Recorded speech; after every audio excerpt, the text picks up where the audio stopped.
ഉന്നത കരുണ ദൈവകരുണ മഹാകരുണ ദൈവകരുണ ഉന്നത കരുണ ദൈവകരുണ മഹാകരുണ ദൈവകരുണ പ്രപഞ്ചമാകെ നിറയും കരുണ ആഴി പോലഗാധ കരുണ സാഗരം പോലെ ഒഴുകും കരുണ. പിതാവിന്റെയും പുത്രന്റെയും പരിശുദ്ധാത്മാവിന്റെ നാമത്തിൽ ആമേൻ. ദൈവകരുണയുടെ തിരുനാളിന്റെ ഒരുക്കമായിട്ട് നമ്മൾ നടത്തുന്ന ഈ പഠനങ്ങളിൽ ഇന്നത്തെ ദിവസത്തിൻ്റെ പ്രത്യേകത വെള്ളിയാഴ്ചത്തെ ക്ലാസ്സാണ് വിശുദ്ധ കുമ്പസാരത്തെക്കുറിച്ച്. നമുക്ക് പ്രാർത്ഥനയോടുകൂടി ക്ലാസ്സിലേക്ക് കിടക്കാം. പരിശുദ്ധാത്മാവ് എഴുന്നള്ളി വരണമേ. അവിടുത്തെ വത്സല മണവാട്ടിയായ പരിശുദ്ധ കന്യകാമറിയത്തിൻ്റെ വിമല ഹൃദയത്തിൻ്റെ ശക്തമായ മധ്യസ്ഥയാൽ ഞങ്ങളിൽ എഴുന്നള്ളി വരണമേ. ആ പ്രവാസിയോട് കരുണയുടെ തിരുനാൾ ആഘോഷിക്കുന്നതിനെ കുറിച്ച് ഈശോ പറയുന്നത് 1931 ഈശോ ഫൗസ്തീനായ്ക്ക് പ്രത്യക്ഷപ്പെട്ടത് സവിശേഷമായൊരു രൂപത്തിലായിരുന്നു. ഈശോ ധരിച്ചിരുന്നത് വെളുത്ത വസ്ത്രമായിരുന്നു. ഈശോയുടെ ശരീരത്തിൽ ക്രൂശിതന്റെ അടയാളങ്ങളുമുണ്ട്. ചുവപ്പും വെളുപ്പും നിറത്തിൽ ഈശോയിൽ നിന്ന് പ്രകാശരശ്മികൾ പ്രവഹിച്ചിരുന്നു. സ്വർഗാരോഹണ സമയത്തെ അനുസ്മരിപ്പിക്കുന്ന വിധത്തിലാണ് ഈശോ നിൽക്കുന്നത്. ഇടത് കൈ ഹൃദയത്തിൽ വെച്ചുകൊണ്ട് വലത് കൈ ഉയർത്തിപ്പിടിച്ച് അനുഗ്രഹിക്കുകയും ചെയ്യുന്നു. ഈസ്റ്റർ കഴിഞ്ഞു വരുന്ന ഞായറാഴ്ച കരുണയുടെ തിരുനാളായി ആഘോഷിക്കുവാനാണ് ഈശോ ആവശ്യപ്പെട്ടത്. 1935 മുതൽ ആ തിരുനാളിന് ആരംഭം കുറിക്കുകയും ചെയ്തു. ഇതിനോടനുബന്ധിച്ച് ഈശോ നൽകിയ സന്ദേശം ഇപ്രകാരമായിരുന്നു: നീതിയുടെ ന്യായാധിപനായി വരുന്നതിന് മുമ്പ് ഞാൻ ആദ്യം എൻ്റെ കരുണയുടെ കവാടം മലർക്കെ തുറക്കുന്നു. കരുണയുടെ കവാടത്തിലൂടെ പ്രവേശിക്കാൻ വിസമ്മതിക്കുന്നവർ എന്നെ നീതിയുടെ കവാടത്തിലൂടെ കടന്നു പോകേണ്ടതായി വരും. കരുണയുടെ തിരുനാൾ ആഘോഷിക്കണമെന്ന് ഈശോ ആവശ്യപ്പെട്ടത് എന്തുകൊണ്ടാണെന്ന് ഈ സന്ദേശത്തിൽ തന്നെയുണ്ട്. ഈശോയുടെ രണ്ടാം വരവിന് സമയമായി എന്ന മുന്നറിയിപ്പാണ് അതിലുള്ളത്. രണ്ടാം വരവ് വിധികർത്താവായിട്ടായിരിക്കും. വിശുദ്ധ പൗലോസ്ലീഹ ഹെബ്രായ ലേഖനം 9-ാം അധ്യായം 28-ാം തിരുവചനത്തിൽ പറഞ്ഞിട്ടുള്ളത് പോലെ കർത്താവ് വീണ്ടും വരും. പക്ഷേ പാപപരിഹാരാർത്ഥമല്ല. പാപപരിഹാരാർത്ഥം കർത്താവ് വന്നു കഴിഞ്ഞു.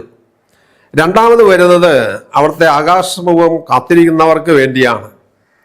കരുണയുടെ തിരുനാളിനായി ഒരുങ്ങിക്കൊണ്ടിരിക്കുന്ന ഈ ദിവസങ്ങളിൽ നാം വിചിന്തനം ചെയ്യുന്നത് തിരുനാളുമായി ബന്ധപ്പെട്ടിട്ടുള്ള വിഷയങ്ങളാണ്. കുമ്പസാരം എന്ന കുദാശയുടെ മഹത്വവും ശക്തിയും വിശുദ്ധ ഫൗസ്തീന സ്വന്തം അനുഭവത്തിൽ മനസ്സിലാക്കിയ കാര്യങ്ങൾ വിശുദ്ധ ഫൗസ്തീനയുടെ ഡയറി 112, 113 ഖണ്ഡികകളിൽ വിവരിക്കുന്നത് ശ്രദ്ധയോടെ പാലിക്കേണ്ടവയാണ്. ഈശോയുടെ പ്രത്യക്ഷീകരണങ്ങളുമായി ബന്ധപ്പെട്ടാണ് ഫൗസ്തീനയുടെ കുമ്പസാരങ്ങൾ. കുമ്പസാരം കേട്ട ഒരു വൈദികനിൽ നിന്നും വ്യത്യസ്തങ്ങളായ പ്രതികരണങ്ങളാണ് ഉയർന്നു വന്നത്. 1931 പ്രത്യക്ഷീകരണം ആരംഭിക്കുമ്പോൾ മുതൽ 1934 ലിത്വാനയിൽ വിൽനിയസിൽ എത്തുന്നതുവരെ കുമ്പസാരം കേട്ട പുരോഹിതരിൽ നിന്നുള്ള പ്രതികരണങ്ങളാണ് കുമ്പസാരത്തെക്കുറിച്ചുള്ള ഈ കുറിപ്പുകൾക്ക് അടിസ്ഥാനം. 3 കാര്യങ്ങളെക്കുറിച്ചാണ് ഫൗസ്തീന വിവരിക്കുന്നത്. 1. പൂർണ്ണമായ ആത്മാർത്ഥതയും തുറവിയും നിഷ്കളങ്കതയും ഇല്ലാത്ത ആത്മാവിന് ഏറ്റവും ജ്ഞാനവും വിശുദ്ധിയുമുള്ള ഒരു കുമ്പസാരക്കാരന് പോലും ബലം പ്രയോഗിച്ചൊന്നും ചെയ്യാൻ സാധിക്കുകയില്ല. കപടതയും നിഗൂഢതയുമുള്ള ആത്മാവ് ആത്മീയ ജീവിതത്തിൽ വളരെ അപകടങ്ങൾ അഭിമുഖീകരിക്കേണ്ടതായി വരും. ഇപ്രകാരമുള്ള ആത്മാവിന് കർത്താവായ ഈശോ പോലും ഉന്നതമായ തലത്തിൽ തന്നെ വെളിപ്പെടുത്തുകയില്ല. കാരണം ഇപ്രകാരമുള്ള കൃപ വഴി അത് പ്രചോദനപ്പെടുകയില്ല എന്ന് അവിടത്തേക്ക് അറിയാം. 2. എളിമയുള്ള ആത്മാവില്ലെങ്കിൽ അതിന് കുമ്പസാരം വഴി കിട്ടേണ്ട പ്രയോജനം ലഭിക്കുകയില്ല. അഹങ്കാരം അതിനെ അന്ധകാരത്തിൽ തന്നെ സൂക്ഷിക്കുന്നു. അതിൻ്റെ ദുരവസ്ഥ മനസ്സിലാക്കാനോ സമഗ്ര പഠനം നടത്താനോ അത് തയ്യാറല്ല. അതൊരു മുഖം മൂടി ധരിക്കുകയും തൻ്റെ സൗഖ്യത്തിനുള്ള എല്ലാ കാര്യങ്ങളും ഒഴിവാക്കുകയും ചെയ്യുന്നു. 3, അനുസരണം. കർത്താവ് ഈശോ തന്നെ വന്ന് ആ ആത്മാവിൻ്റെ കുമ്പസാരം കേട്ടാൽ പോലും അനുസരണയില്ലാത്ത ആത്മാവിന് വിജയം വരിക്കാൻ സാധ്യമല്ല. ഏറ്റവും അനുഭവജ്ഞാനമുള്ള കുമ്പസാരക്കാരന് പോലും അപ്രകാരമുള്ള ഒരു ആത്മാവിനെ സഹായിക്കാൻ സാധ്യമല്ല. അനുസരണയില്ലാത്ത ആത്മാവ് വലിയ ദുരിതങ്ങൾ നേരിടേണ്ടി വരും. പൂർണ്ണതയിലേക്ക് വളരാൻ അതിന് സാധിക്കുകയില്ല എന്ന് മാത്രമല്ല, ആത്മീയ ജീവിതത്തിൽ വിജയിക്കാനും അതിന് സാധിക്കുകയില്ല. അനുസരണയുള്ള ആത്മാവിലേക്കാണ് ദൈവം ഉദാരമായി കൃപകൾ ചൊരിയുന്നത്.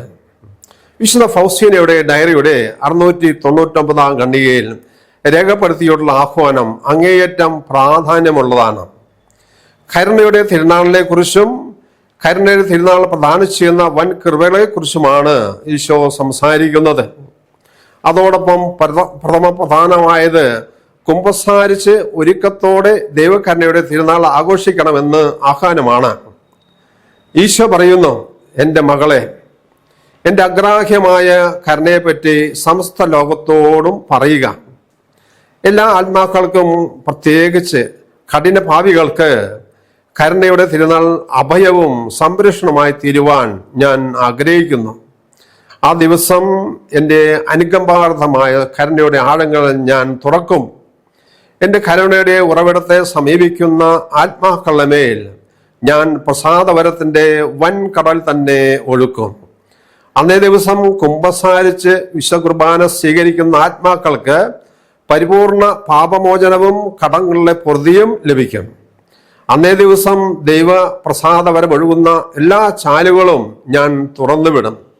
ഒരാത്മാവ് പോലും തൻ്റെ പാവങ്ങൾ എത്ര കടും ചുവപ്പാണെങ്കിലും എൻ്റെ അടുക്കൽ വരുവാൻ ഭയപ്പെടരുത്.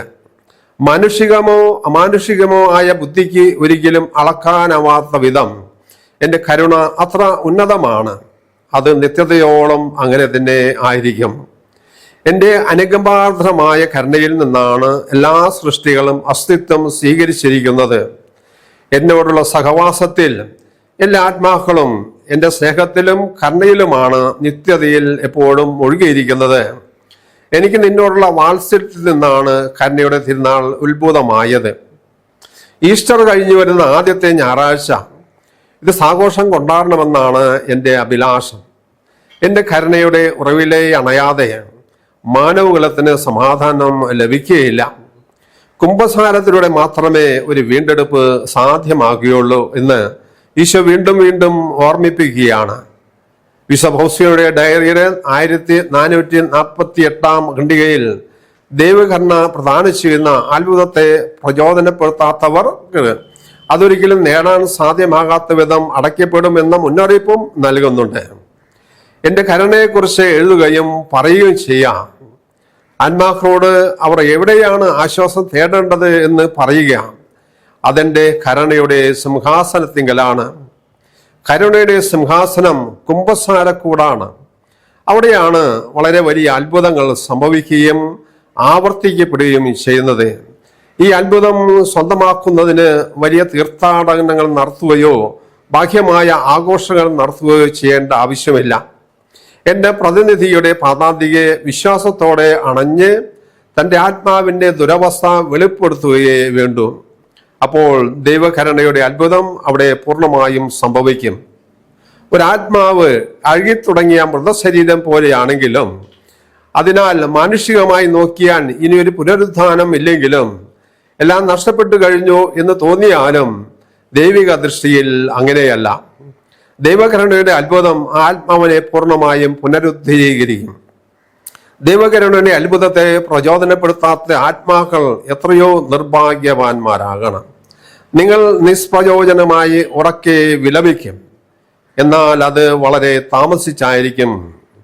കുമ്പസാരത്തെക്കുറിച്ച് 1602 ഖണ്ഡികയിൽ ഈശോ പറയുന്നത് കുറെ കൂടി ശക്തമായ ആഹ്വാനമാണ്. മകളെ, നീ കുമ്പസാരിക്കുവാനായി എൻ്റെ കരുണയുടെ നീരുറവയെ സമീപിക്കുമ്പോഴെല്ലാം എൻ്റെ ഹൃദയത്തിൽ നിന്ന് പുറപ്പെടുന്ന രക്തവും ജലവും നിന്റെ ആത്മാവിലേക്ക് ഒഴുകിയിറങ്ങി അതിനെ വിശുദ്ധീകരിക്കുന്നു.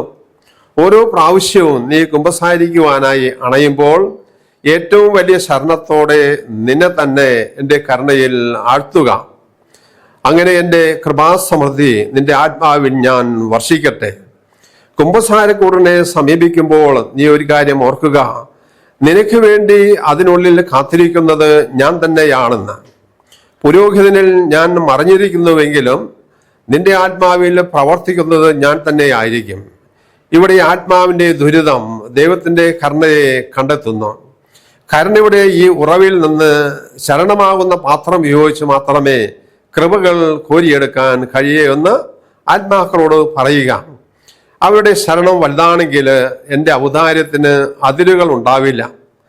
കൃപയുടെ പ്രവാഹം എളിമയുള്ള ആത്മാക്കളെ മൂടിക്കളയും. അഹങ്കാരികളിൽ നിന്ന് എൻ്റെ കൃപ എളിമയുള്ള ആത്മാക്കളിലേക്ക് വഴിമാറി ഒഴുകുന്നത് കൊണ്ട് അവർ എപ്പോഴും ആത്മീയ ദാരിദ്ര്യത്തിലും ദുരിതത്തിലും ആയിരിക്കും. കുമ്പസാരവും ദൈവകരുണയുമായുള്ള ബന്ധം വളരെ വലുതാണ് എന്ന് എപ്പോഴും ഓർക്കുക. ഇനി മുതൽ നമുക്ക് പുതുസൃഷ്ടികളാവാൻ പഴയതെല്ലാം കടന്നുപോയി കർത്താവിനോടൊത്ത് ആയിരിക്കുന്നതിനേക്കാൾ മൂല്യമുള്ളതായി മറ്റെന്താണ് നാം പ്രതീക്ഷിക്കാൻ പങ്കുവയ്ക്കാൻ ഞാൻ ആഗ്രഹിക്കുകയാണ്. ജോലി ചെയ്യുന്ന കാലത്ത് ഒരിക്കൽ ഒരു ഹോട്ടല് കുറേ ഡ്രൈവർമാർ ഒന്നിച്ചു ഓടുന്നു. അവിടെ അതിലൊരംഗമായിട്ട് ഞാനുമുണ്ട്. എൻ്റെ ഷർട്ടിൻ്റെ പോക്കറ്റിൻ്റെ അവിടെ ഞാനൊരു കുരിശ് കുത്തിയിരുന്നു. അപ്പോൾ അതിൽ ഉണ്ടായിരുന്ന ഒരു ഡ്രൈവർ എന്നോട് ചോദിച്ചു, എന്താണ് ഈ കുരിശിൻ്റെ അടയാളം? അപ്പം ഞാൻ പറഞ്ഞു, ഞാനൊരു കരിസ്മാറ്റിക് ആയതിൻ്റെ പേരിൽ ഒരു കുരിശ് കുത്തിരിക്കുകയാണ്. എൻ്റെ ജഡം എൻ്റെ ആത്മാവിനെ വഞ്ചിക്കാതിരിക്കാനാണ് ഞാൻ അത് കുത്തിരിക്കുന്നത്. അതെന്താണത്? അതിൻ്റെ അർത്ഥം എന്താണത്?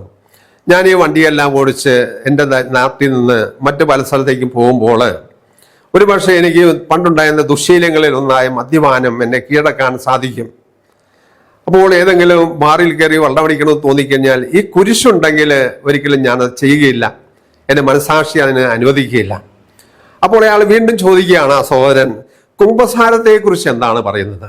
ഞാൻ പറഞ്ഞു, കുമ്പസാരം എന്ന് പറയുന്നത് നാം കുമ്പസാരത്തിലേക്ക് പോകുമ്പോൾ കുമ്പസാരക്കൂട്ടിലേക്ക് ചെല്ലുന്നത് ഒരു പാപിയാണെങ്കിൽ കുമ്പസാരം കഴിഞ്ഞ് തിരിച്ചു വരുന്ന ഒരു വിശുദ്ധനായിട്ടാണ്. അതെങ്ങനെയാണത്? നമ്മുടെ പാപങ്ങൾ പശ്ചാത്തപിച്ച് ഏറ്റുപറഞ്ഞ് ആ കുമ്പസാരക്കൂട്ടിൽ നിന്ന് പുരോഹിതനോട് നമ്മളത് പറയുമ്പോൾ പിതാവിൻ്റെയും പുത്രൻ്റെയും പരിശുദ്ധാത്മാവിൻ്റെ നാമത്തിൽ നിന്റെ പാപം ഞാൻ മോചിപ്പിച്ചിരിക്കുന്നു എന്നുള്ള ആശീർവാദം നമുക്ക് ലഭിക്കുമ്പോൾ നമ്മുടെ പാപങ്ങൾക്ക് അവിടെ മുഴുവൻ മോചനം കിട്ടുകയാണ്. അതെന്താണ് ഉറപ്പ്? അത് കർത്താവിൻ്റെ വചനമാണ്. അതിന് മാനുഷികമായിട്ടൊന്നും കൂട്ടിച്ചേർക്കേണ്ടതല്ല. പ്രിയപ്പെട്ടവരെ, അതല്ല അതിൽ വലിയ ഒരു അനുഭവമായിട്ട് തോന്നിയത്. പിറ്റേ മാസം ഞാനൊരു ദേവാലയത്തിൽ കുമ്പസാരിക്കാൻ പോയപ്പോൾ, എല്ലാ മാസം പോകുന്ന ഇടമാണ് അത്. അവിടെ ചെല്ലുമ്പോൾ ഞാൻ നിൽക്കുന്ന കുമ്പസാരക്കൂടിൻ്റെ ഒരു വശത്ത് ഞാൻ നിൽക്കുന്നെങ്കിൽ അതേ കുമ്പസാരക്കൂടിൻ്റെ മറുവശത്ത് എന്നോട് ഈ ചോദ്യം ചോദിച്ച സഹോദരൻ നിൽക്കുകയാണ്. അപ്പോഴാണ് എനിക്ക് മനസ്സിലായത്, കർത്താവേ, നീ എത്ര മഹോന്നതനാണ്.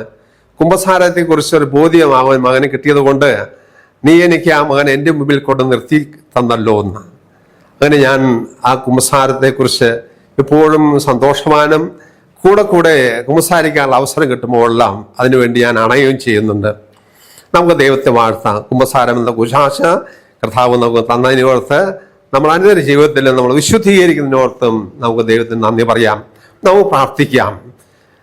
ഈശോയുടെ തിരുവിലാവിൽ നിന്ന് ഞങ്ങൾക്ക് വേണ്ടി കാരുണ്യ സ്രോതസ്സായി ഒഴുകിയിറങ്ങിയ തിരുരക്തമേ, തിരുജലമേ, ഞാനങ്ങിൽ ശരണപ്പെടുന്നു. ഈശോയുടെ തിരുവിലാവിൽ നിന്ന് ഞങ്ങൾക്ക് വേണ്ടി കാരുണ്യ സ്രോതസ്സായി ഒഴുകിയിറങ്ങിയ തിരുരക്തമേ, തിരുജലമേ, ഞാനെങ്കിൽ ശരണപ്പെടുന്നു. ഈശോയുടെ തിരുവിലാവിൽ നിന്ന് ഞങ്ങൾക്ക് വേണ്ടി കാരുണ്യ സ്രോതസ്സായി ഒഴുകിയിറങ്ങിയ തിരുരക്തമേ, തിരുജലമേ, ഞാനെങ്കിൽ ശരണപ്പെടുന്നു. ഈശോ മിശിഹായിക്കും സ്തുതിയായിരിക്കട്ടെ.